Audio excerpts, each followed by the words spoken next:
Hello everybody, and thank you for tuning into the weekly report. Reduce expectations of government.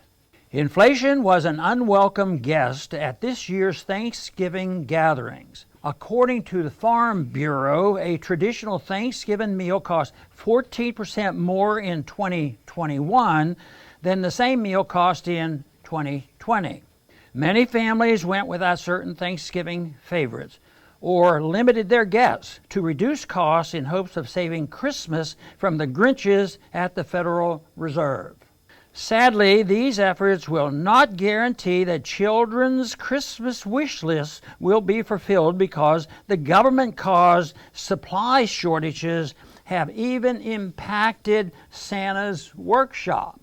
Some pundits have suggested that the way to cope with higher prices and reduced availability of goods is for people to lower their expectations. These pundits have unwittingly stumbled into the truth. The American people should lower their expectations of government. Since the progressive era, many Americans have looked to the government for economic security. The result has been a welfare state that undermines the private charities, families, local communities, and the free market.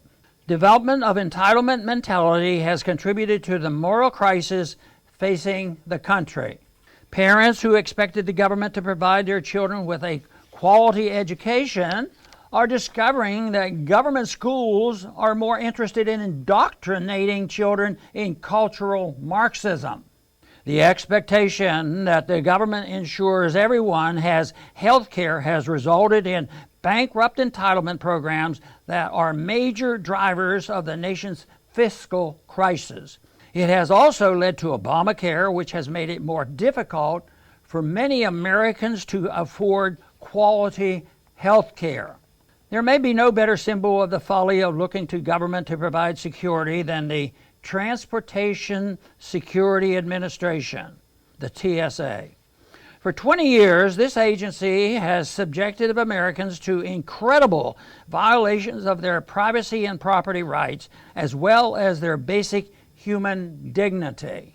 Yet, federally funded tests of the TSA have found TSA screenings are ineffective at stopping would-be terrorists. It is not just the TSA.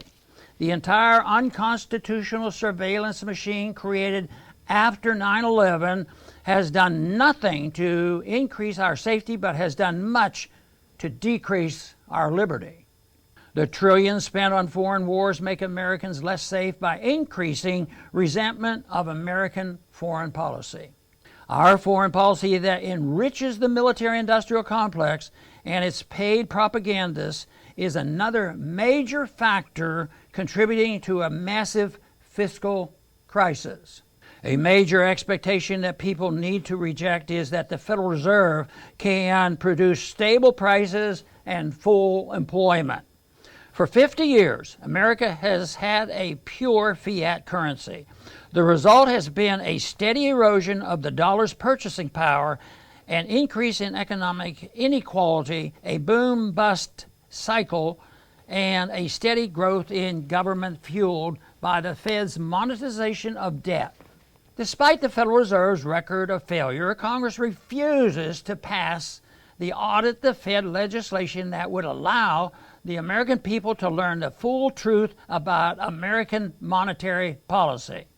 In contrast to the welfare-warfare regulatory state, a free society will exceed the people's expectations.